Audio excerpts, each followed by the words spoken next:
The morning sun rose over New Haven just like it had for the past 15 years. Golden light spread across the wheat fields that stretched to the horizon. Children ran to catch their school transport, while their parents checked the weather reports for the day's farming work. Sarah Chen stood on the observation deck of the small defense station that orbited the planet. She watched the peaceful world below and smiled. New Haven was everything the early colonists had dreamed it would be. Clean air, rich soil, and a community that worked together. The planet fed 12 other human worlds and still had room to grow. "Captain, we're getting some strange readings on the long-range sensors," said Lieutenant Torres from his station. Sarah walked over to look at the display. Several large objects were moving toward their system, but they were still too far away to identify clearly. "How long until they arrive?" "About 6 hours, Captain. Should I send a message to ask who they are?" Sarah nodded. It was probably just a trade convoy that got lost. New Haven was far from the main shipping routes, but sometimes merchants took shortcuts through their system. Down on the planet, Maria Santos was teaching her third-grade class about Earth history. The children loved hearing stories about the EU, old blue planet where all humans came from. Today she was telling them about the Great Migrations, when brave people left Earth to find new homes among the stars. "Teacher, will we ever see Earth?" asked little Tommy, raising his hand. "Maybe someday," Maria said with a smile. "But New Haven is your home. This is where your story begins." None of them knew it would be where many stories would end. At the Mitchell farm, old Pete was fixing his harvester when his wife called him for lunch. The machine had been acting up all week, but Pete was too stubborn to buy a new one. His grandson Jake often teased him about being cheap, but Pete believed in fixing things instead of throwing them away. "The corn is looking good this year," his wife Helen said as they sat on their porch. "Best crop we've had in 5 years." Pete nodded and looked out over his fields. He had worked this land for 20 years. Every plant, every row was like a child to him. This was where he wanted to die someday, old and happy, surrounded by family. Back in orbit, Sarah was getting worried. The unknown ships had not answered any of their messages. Worse, the computer was now showing at least 50 large vessels approaching their system. No trade convoy was that big. "Lieutenant, send a message to Earth Defense Command. Tell them, we have unknown contacts approaching New Haven. Request instructions." "Yes, Captain, but it will take 3 weeks for the message to reach Earth and 3 weeks for a reply." Sarah knew that. She also knew that her small corvette was no match for 50 large ships if they turned out to be hostile. New Haven had been peaceful for so long that nobody thought they needed real defenses. The unknown fleet dropped out of faster-than-light travel at the edge of the system. Sarah's sensors finally got a clear look at them. Her blood went cold. These were not human ships. The design was completely alien, with sharp angles and dark metal that seemed to absorb light. "Captain, they're sending a message," Torres said, his voice shaking. The main screen lit up with the image of a creature that looked like a cross between a lizard and a bird. Its voice was cold and mechanical when it spoke. "Human colony designation. New Haven. You have expanded beyond acceptable limits. Your species must learn that some boundaries cannot be crossed. This world will serve as an example to others." Sarah grabbed her communications microphone. "This is Captain Chen of the New Haven Defense Force. This is a peaceful farming colony. We have no military targets here. What do you want?" The alien's eyes showed no emotion. "We want nothing from you. We are the Zephirian Hegemony. We maintain order in this galaxy.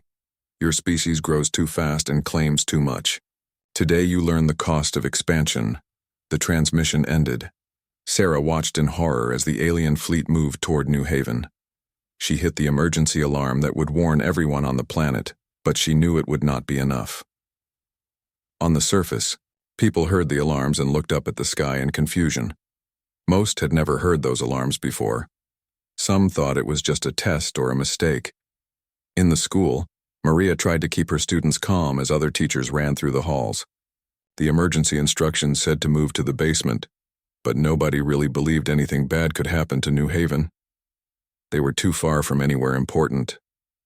At the Mitchell farm, Pete and Helen watched the sky as bright lights appeared overhead. For a moment, Pete thought they might be meteors. Then the lights started moving in formation and he knew something was very wrong. "Helen, get to the storm cellar," he said quietly. "What about you?" "I'll be right behind you." But Pete did not move toward the cellar. He stood on his porch and watched the alien ships position themselves over his home. He had fought in the colonial wars when he was young. He knew what was coming. Sarah tried everything she could think of. She sent surrender messages. She offered to evacuate the planet. She begged them to take prisoners instead of killing everyone. The aliens did not answer any of her calls. The first energy beams came down like pillars of fire from heaven. They struck the major cities first, turning buildings into vapor and people into nothing. The beams moved slowly across the planet, making sure nothing was missed.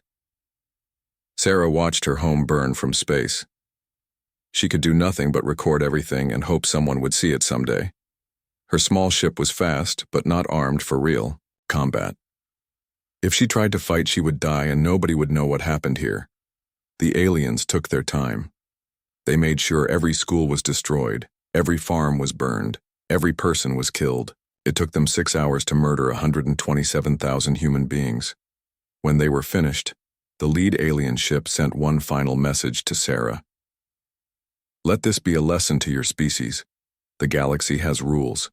Break them again and more colonies will burn." Then they left, jumping back to faster than light speed as quickly as they had arrived. Sarah was alone with her dead world.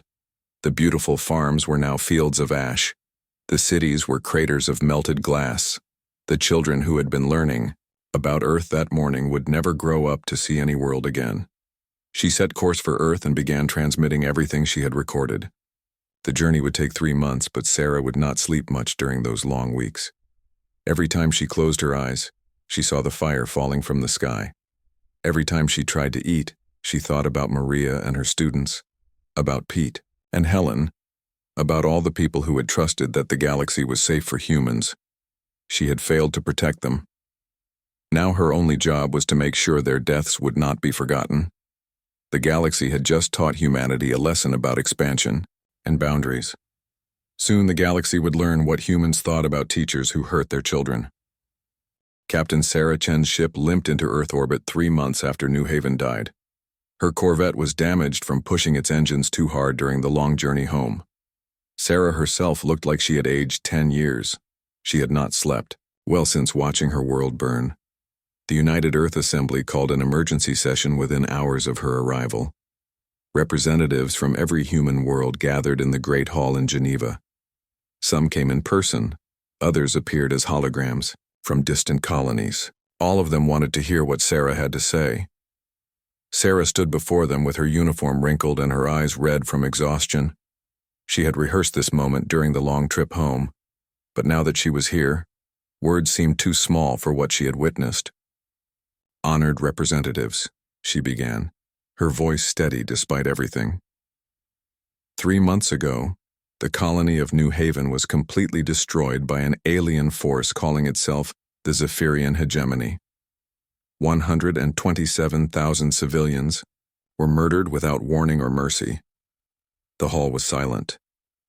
Sarah activated the holographic display and showed them the recordings she had made. The assembled representatives watched families running from fire that fell from the sky. They saw children who would never grow up. They saw farms that had fed 12 worlds, turned into fields of ash. When the recordings ended, the silence stretched for long minutes. Then Representative Williams from Mars stood up. He was an old man who had helped write the Colonial Charter 50 years ago. "Captain Chen," he said quietly, "did they give any reason for this attack? They said we were expanding too fast. They said New Haven would be an example to teach other humans about boundaries." Sarah's voice got harder as she spoke. "They said the galaxy has rules." Another representative stood up. "Did you attempt to surrender? Did you offer evacuation?" "I tried everything, sir. They would not accept surrender. They would not allow evacuation. They wanted everyone dead." Sarah looked around the room. "They wanted us to be afraid." Representative Martinez from Luna spoke next. "What are their numbers? How strong is this hegemony? Sarah had wondered about that during her long journey. From their formation and ship designs, I estimate they represent at least a dozen different alien species. Their technology is advanced, but not impossibly so. They destroyed New Haven with energy weapons from orbit. No ground invasion, no attempt to capture resources. They wanted to send a message, not win territory. The debate that followed lasted for 18 hours. Some representatives wanted to send diplomats to try talking with the hegemony. Others suggested appealing to other alien species for help. A few wanted to evacuate the outer colonies to safer areas. Finally, Representative Chen from Titan stood up. She was no relation to Sarah, but she had been born on one of the first colony ships to leave Earth. She understood what it meant to be human in an unfriendly galaxy. "Friends," she said, "we are talking about everything except the real question. The question is not whether we should respond. The question is how strong our response should be." The debate stopped. Everyone looked at her. These aliens think they can teach us lessons about expansion. They think they can murder our children to make us afraid. They think we are a young species that can be bullied into staying small and quiet. Representative Chen's voice filled the hall. "I suggest we teach them something about humans.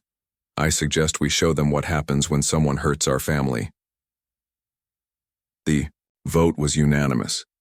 Every representative from every human world voted for what they called proportional response. But everyone in that room knew they were really voting for war. Within hours of the vote, Admiral Marcus Torres received orders that changed everything. Torres was Earth's most experienced naval commander. He had spent 40 years protecting human colonies from pirates and natural disasters. Now he was being asked to do something much bigger. The orders came with access codes Torres had never seen before. They opened files marked with the highest security classifications. They revealed projects that officially did not exist. Torres read through the documents 3 times before he believed what he was seeing.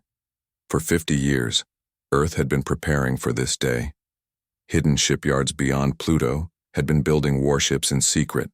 Automated factories in the asteroid belt had been stockpiling weapons and supplies. Research stations scattered throughout the solar system had been developing new technologies for one purpose: war.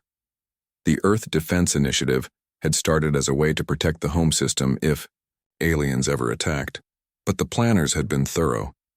They had prepared for every possible scenario, including the one they now faced: total war against a galactic power. Torres called his staff together in a secure briefing room deep under the lunar surface. These were officers who had served with him for decades. They trusted him completely, which was good, because what he was about to tell them would sound impossible.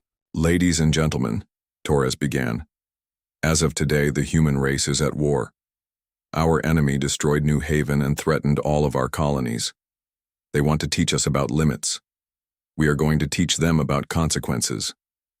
He activated the holographic display and showed them the secret files. His officers stared in amazement as the true scope of Earth's hidden military power was revealed. Shipyards that could build 1,000 vessels at once. Factories that could produce enough weapons to arm every human in the galaxy. Construction projects that had been disguised as research stations or mining operations. "Sir," said Commander Park, "how long have we been building all this?" 50 years, Torres replied. "Ever since the first colony ships left Earth, the government has been asking one question: what if we meet hostile aliens? The answer is what you see here." The plan was called Operation Reckoning. Every hidden facility would activate at once. Every secret project would go into full production. The goal was simple: build a fleet large enough to remove the Zephirian hegemony from existence. The centerpiece of the plan was the Thanatos-class Dreadnought.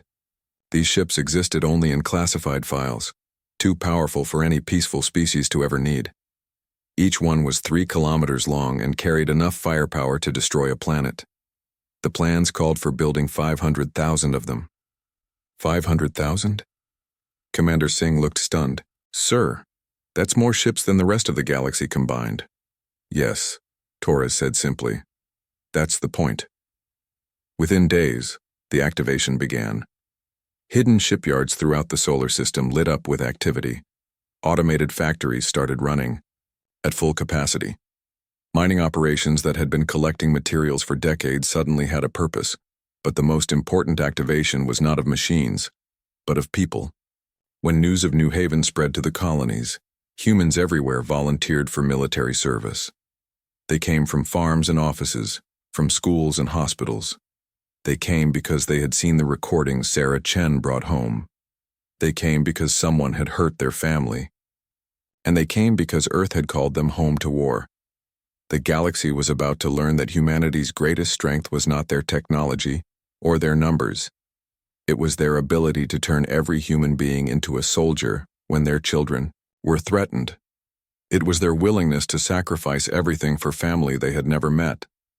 The Zephirian hegemony thought they had taught humans a lesson about limits. Soon they would learn what humans thought about teachers who hurt innocent people. The galaxy noticed the change in human space within weeks. Trade ships that had been carrying grain and manufactured goods suddenly stopped arriving at alien ports. Diplomatic messages from human colonies went unanswered. Most strange of all, the constant chatter of civilian communications from human worlds went completely silent. Ambassador Keth of the Vorthan Republic was the first to report the phenomenon to his government. The Vorthans had been trading partners with humans for 30 years, exchanging rare minerals for human agricultural products. Now their trade ships were being turned away at human borders. The humans claim they are conducting military exercises, Keth reported, but our long-range sensors are detecting massive energy signatures throughout their territory. Whatever they are doing, it is far beyond normal military training. Similar reports came from across the galaxy. The Centauri Federation noticed that human diplomatic ships had stopped requesting passage through their space. The Rigel Commonwealth reported that human merchants were canceling long-term contracts without explanation. Even the powerful Andromedans began to wonder what the young human species was planning. On Earth, Admiral Torres stood in the command center beneath Luna's surface and watched humanity transform itself into a war machine. The transformation was unlike anything in galactic history. Every human world had converted to military production. Civilian factories were retooled to build weapons. Farms were mechanized to free workers for shipyards. Even schools were teaching children how to operate manufacturing equipment. Status report, Torres called to his staff. Commander Park checked her displays. Shipyard Alpha 7 reports successful activation. They have begun construction of the first Thanatos-class vessels. Estimated completion time, 8 months for the initial batch of 100 ships. Factory Complex Delta is now producing weapons systems at full capacity, added Commander Singh. They are ahead of schedule on plasma cannon production. Torres nodded and turned to the main display. It showed the entire solar system, with new construction sites appearing every day. Hidden facilities that had been dormant for decades were now running continuously. The asteroid belt blazed with the light of 1,000 mining operations. Jupiter's moons had become massive shipyards. Even tiny Pluto hosted construction projects that could be seen from across the system. But the most impressive sight was around Luna itself. The moon that had once been Earth's quiet companion was now surrounded by a ring of construction platforms. Each platform was building sections of the massive dreadnoughts that would soon carry humanity's answer to the stars. Dr. Elizabeth Hayes, the chief engineer of the Thanatos project, stood on the observation deck of Platform 7 and watched her life's work take shape. She had designed these ships 20 years ago, never imagining they would actually be built. Now she was seeing the first one assembled before her eyes. The Thanatos-class dreadnought was beautiful in a terrible way. 3 kilometers of dark metal and hidden weapons designed to destroy anything that threatened humanity. The ship's hull was covered with the names of New Haven's victims, each name carefully engraved by hand. This particular ship would be called Maria Santos, after the teacher who had died protecting her students. Dr. Hayes, said her assistant, the Zephirians are sending diplomatic ships to Earth. They want to talk about what they call our excessive military buildup. Hayes smiled coldly. Tell them we are not interested in talking. Tell them to enjoy their last year of existence. The Zephirian hegemony was indeed becoming worried. Their intelligence services reported construction activity throughout human space that seemed impossible for such a young species. Their analysts estimated that humans were building ships at a rate that exceeded the combined production of the 5 largest galactic powers. High Commander Zephr called an emergency meeting of the Hegemony Council. Representatives from 12 different species gathered in the Great Chamber on the capital world of Zephyr Prime. They had been allies for 3 centuries, united in their belief that younger species should know their place in the galactic order. Humans are building a fleet, Zephr announced without ceremony. Our estimates suggest they will have 10,000 new warships within a year. The council murmured in concern. 10,000 ships was a significant force, enough to threaten any single member of the hegemony. Perhaps we should have taken more. Colonies, suggested Commander Vex of the Talon Empire. 10,000 ships suggests they learned the wrong lesson from New Haven. No, said High Commander Zephr. 10,000 ships is exactly what we expected. Young species always overreact to discipline. They build large fleets to make themselves feel strong. Then they realize they cannot afford to maintain them. We will wait for their economy to collapse, then offer them terms. But the hegemony's intelligence was wrong. Humans were not building 10,000 ships. They were building 50 times that number, and they were not struggling to afford it. They had been saving resources for this exact purpose for 50 years. Other galactic powers began receiving strange visits from human diplomats. These were not the friendly trade representatives they were used to dealing with. These were military officers who spoke very little and asked very specific questions. We want to clarify your position regarding the Zephirian hegemony, one human officer told the Altarian Council. Will you be supporting them in any future conflicts? The Altarians were confused. We have a non-aggression pact with the hegemony, but we are not military allies. Why do you ask? We want to make sure there are no misunderstandings, the human replied. We would not want friendly species to be accidentally harmed during our response to recent events. The same conversation happened across the galaxy. Human representatives visited every major power and asked the same question. Are you with the hegemony or against them?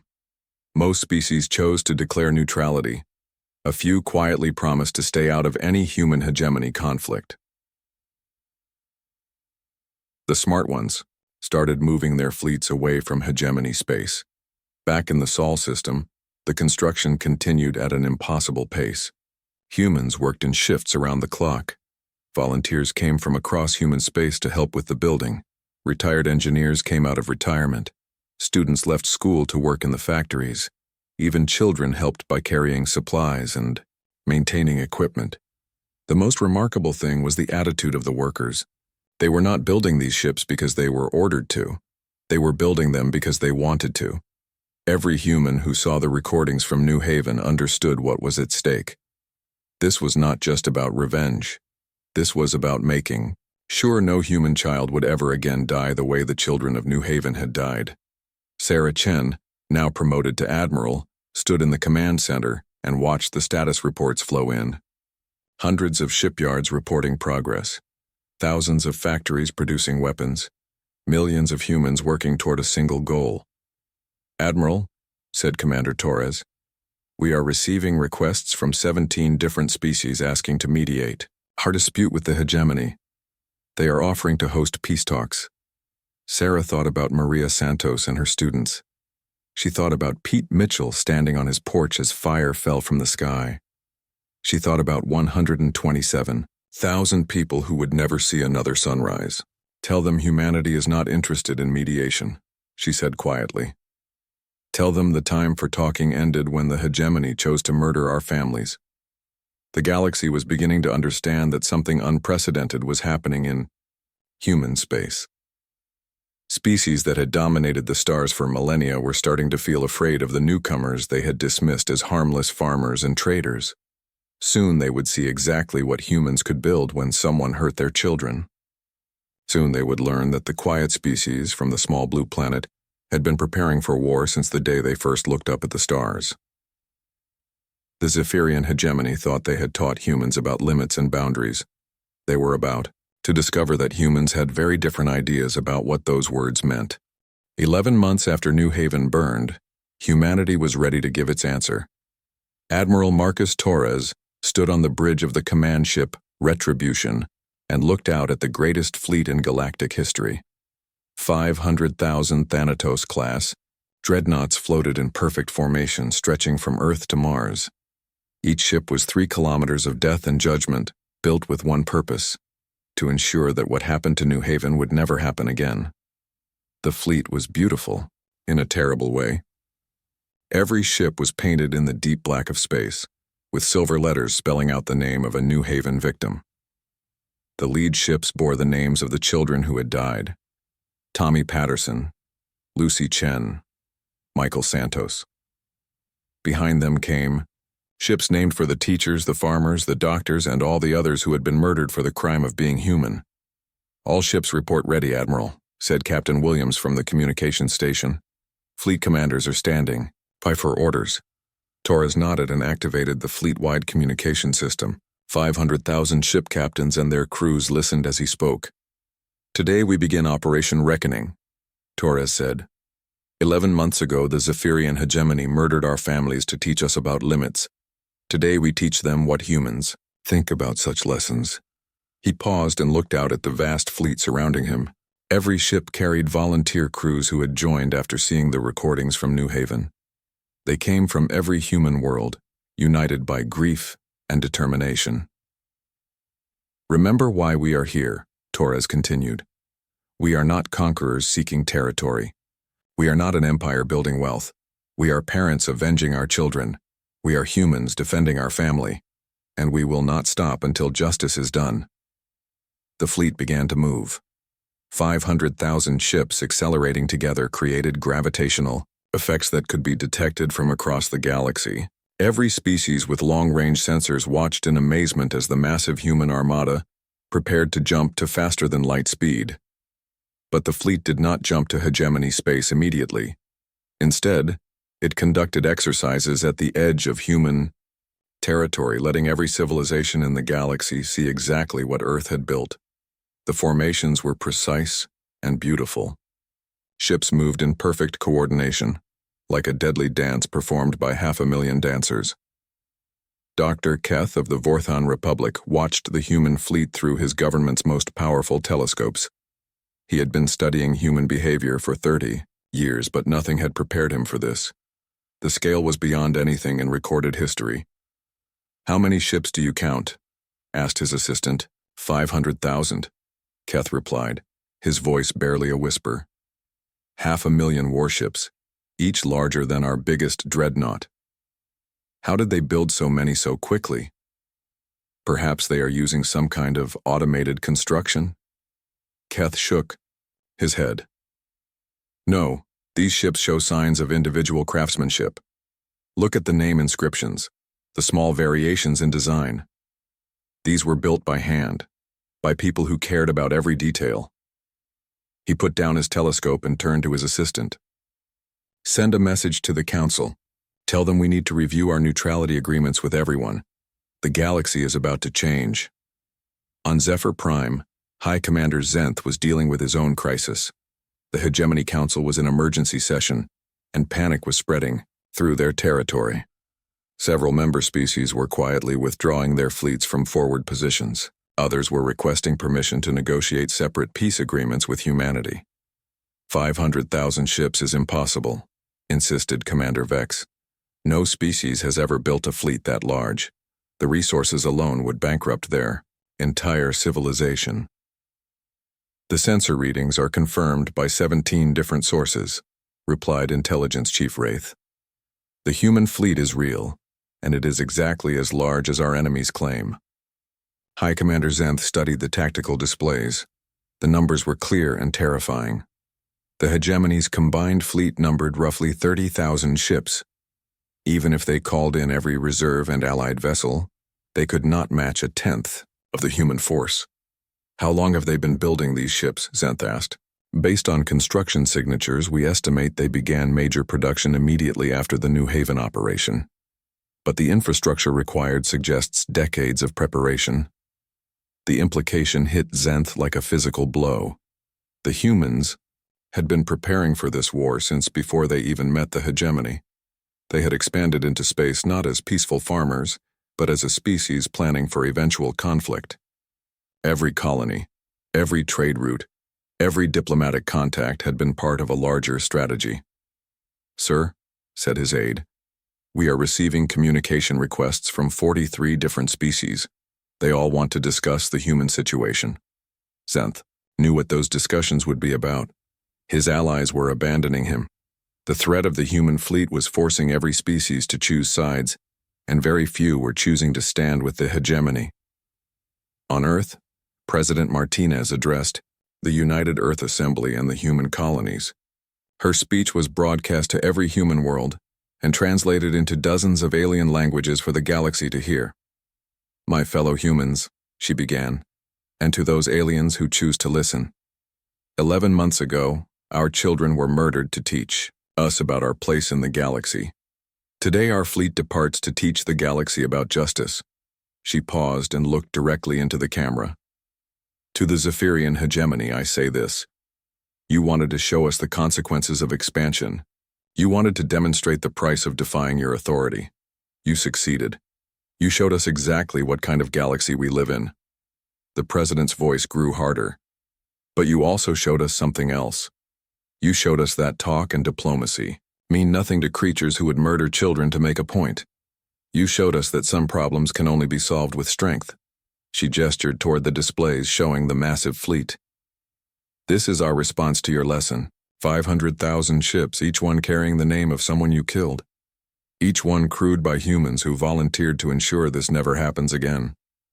The final part of her speech was directed not at humans, but at the galaxy itself.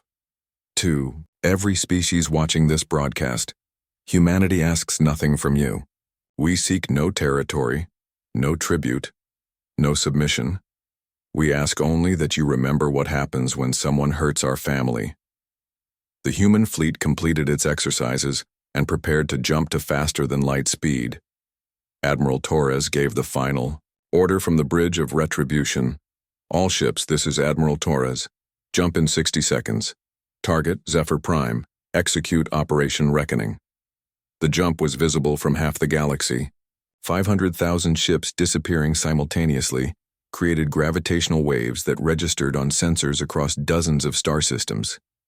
Every species with the technology to detect it knew that the largest fleet in galactic history was now moving toward hegemony space. On the hegemony capital world, emergency alarms began sounding. Long-range sensors detected the massive gravitational signature heading their way. The human fleet would arrive in 6 hours. High Commander Zephr stood in his command center and tried to project confidence he did not feel. Around him, his staff worked frantically to coordinate the defense of their homeworld. But everyone in the room knew the truth. 30,000 ships could not stop 500,000. "Sir," said his communications officer, "we are receiving surrender offers from 6 member species. They want to withdraw from the alliance immediately." Zephr was not surprised. When facing impossible odds, most species chose survival over loyalty. He could not blame them. He was beginning to wonder if he should make the same choice, but it was too late for surrender. The humans had not responded to any diplomatic messages since their fleet departed. They seemed determined to finish what the hegemony had started. Indeed, not in 6 hours. The galaxy would see what happened when someone taught humans the wrong lesson about limits and consequences. In 6 hours, the Zephirian hegemony would learn that humanity's greatest strength was not their ships or their weapons. It was their absolute refusal to let anyone hurt their children and walk away. The human fleet arrived at Zephyr Prime exactly on schedule. 500,000 ships dropped out of faster-than-light travel in perfect formation, creating a wall of metal and death that stretched across the entire star system. The sight was so overwhelming that several hegemony defense platforms simply shut down their weapons and surrendered without firing a shot. Admiral Torres stood on the bridge of Retribution and looked at the hegemony capital world below. It was a beautiful planet, with blue oceans and green continents that reminded him of Earth. Cities sparkled like jewels across its surface. Millions of beings lived there, most of whom had never heard of New Haven. But Torres was not here for the innocent. He was here for the leaders who had decided that murdering human children was an acceptable way to send a message. "Admiral," said Captain Williams, The Hegemony fleet is taking defensive positions around the planet. 30,000 ships. Torres nodded. It was exactly what they had expected. Open a channel to the Hegemony command. Let them hear our terms. The main screen activated, showing High Commander Zephr in his command center. The alien looked older than he had 11 months ago, when he had ordered the destruction of New Haven. His scales were dull and his eyes showed the strain of facing impossible odds. "High Commander Zephr," Torres said without any greeting. I'm Admiral Torres of the Human Defense Fleet. You know why we are here." "Admiral Torres," Zephr replied, trying to project authority he no longer possessed. "This display of force is unnecessary. The Hegemony is willing to discuss compensation for the New Haven incident. We can find a peaceful solution." Torres smiled, coldly. "Incident? You call the murder of 127,000 civilians an incident?" He gestured to the display showing the massive human fleet. "Each of these ships bears the name of someone you killed. Do you see Maria Santos out there? She was a teacher. She died protecting her students." Zephr's confidence wavered. "Admiral, surely we can reach an understanding. The galaxy needs order, needs leadership. The Hegemony has maintained peace for 3 centuries. "Your peace was built on fear," Torres replied. "Your order was maintained by threatening to murder anyone who disagreed with you. Today your reign ends." The transmission cut off. Torres turned to his weapons officer. "Signal all ships. Begin the broadcast." Across the human fleet, every ship began transmitting the same message. It was the recording that Sarah Chen had brought, back from New Haven. The galaxy watched as human families ran from fire that fell from the sky. They saw children who had been learning about Earth that morning and would never learn anything again. When the recording ended, Admiral Torres spoke to the entire Hegemony fleet. "Those were our children. Those were our families. You killed them to teach us a lesson about limits. Today we teach you about consequences." The human fleet did not attack immediately. Instead, they did something far more terrifying. They waited. 500,000 ships hung motionless in space while their crews watched the Hegemony defenders. The psychological pressure was enormous. Knowing that death could come at any moment, but not knowing when, broke the spirit of many Hegemony commanders. After 1 hour, the first Hegemony ships began to withdraw. They were small escorts and patrol vessels whose captains decided they did not want to die for leaders who had started this war. Then larger ships began to leave. Finally, entire squadrons were jumping to faster than light speed and fleeing the system. "Sir," reported Captain Williams, "the Hegemony fleet is down to 15,000 ships. Half their forces have retreated." Torres was not surprised. When facing certain death, most beings chose to live and fight another day. But not all. The Hegemony forces were retreating. The core fleet around Zephyr Prime remained in position, ready to defend their homeworld. "They have courage," Torres admitted. "I will give them that." But courage was not enough against such overwhelming odds. When the human attack finally began, it was swift and decisive. The Thanatos-class Dreadnoughts moved forward in waves, their weapons carving through Hegemony defenses like a hot knife through ice. The battle lasted exactly 47 minutes. When it ended, the Hegemony defense fleet was completely destroyed.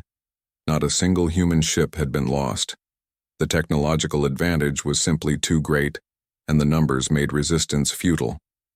High Commander Zephr watched his fleet die from his command center on the planet's surface. His final message to Admiral Torres was simple. "We surrender. Please show mercy to our civilians." Torres considered the request. The civilians on Zephyr Prime had not ordered the attack on New Haven. Most of them probably did not even know it had happened. But Torres remembered the recording Sarah Chen had brought home. He remembered that the Hegemony had shown no mercy to human civilians. "Your civilians will be given the same mercy you showed ours," Torres replied. The orbital bombardment of Zephyr Prime began at noon local time.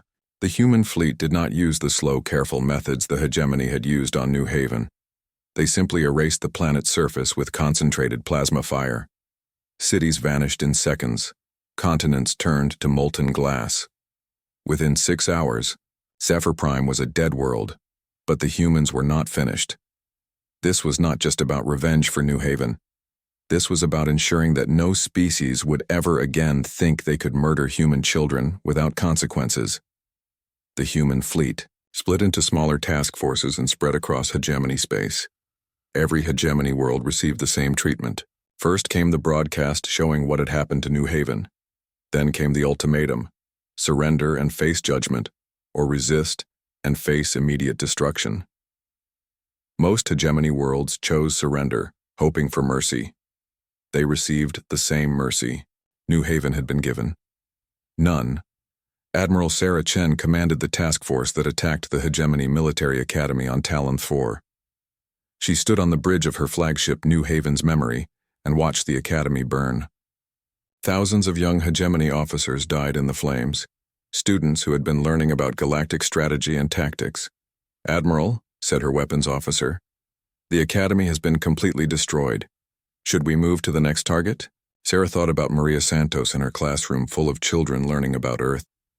She thought about how the Hegemony had specifically targeted schools during their attack on New Haven. "Yes," she said quietly. "Move to the next target." The systematic destruction of the Hegemony took 3 months. World after world was reduced to ash and molten rock. The human fleet showed no mercy and accepted no surrender. They had come to remove the Hegemony from existence, and they were thorough in their work. Other galactic powers watched in horror and fascination. The methodical nature of the human campaign was more terrifying than any rampage would have been. There was no anger, no passion, just cold determination to complete a necessary task. When the last Hegemony world fell, Admiral Torres broadcast a message to the entire galaxy. He stood on the bridge of Retribution, with the burned remains of Zephyr Prime visible behind him. "To all species of the galaxy," he began, "the Zephirian Hegemony no longer exists. They chose to teach humanity about limits by murdering our children. We have taught them about consequences." He paused and looked directly into the camera. "Let this be remembered by all who hear this message. Humanity asks little from the galaxy. We want to trade, to explore, to build new homes among the stars. We are peaceful by choice, not by weakness." The Admiral's voice grew harder. "But if anyone harms our families, if anyone murders our children, if anyone mistakes our peaceful nature for helplessness, they will learn what the Hegemony learned. They will face the full fury of an aroused humanity. And they will discover that there are some lessons that can only be taught once." The human fleet began its journey home, leaving behind 12 dead worlds as monuments to the folly of threatening human children. The galaxy learned new words that day: never again. In the months that followed, trade agreements were renegotiated. Border disputes were settled in humanity's favor. Diplomatic protocols were rewritten to show proper respect for human representatives. No one wanted to risk becoming the next object lesson in human determination. Sarah Chen returned to Earth, a hero, but she took no joy in the victory. She had avenged New Haven, but the people she had loved were still dead. Maria Santos would never teach another class. The Mitchell farm would never grow another crop. 127,000 people were still gone, but their deaths had not been meaningless. Every human child in the galaxy was safer because of what had happened to New Haven and what humanity had done in response. The galaxy now knew that humans protected their own with absolute determination. Earth had taught the universe a simple lesson: hurt our children, and we will remove you from existence. It was a lesson the galaxy would never forget.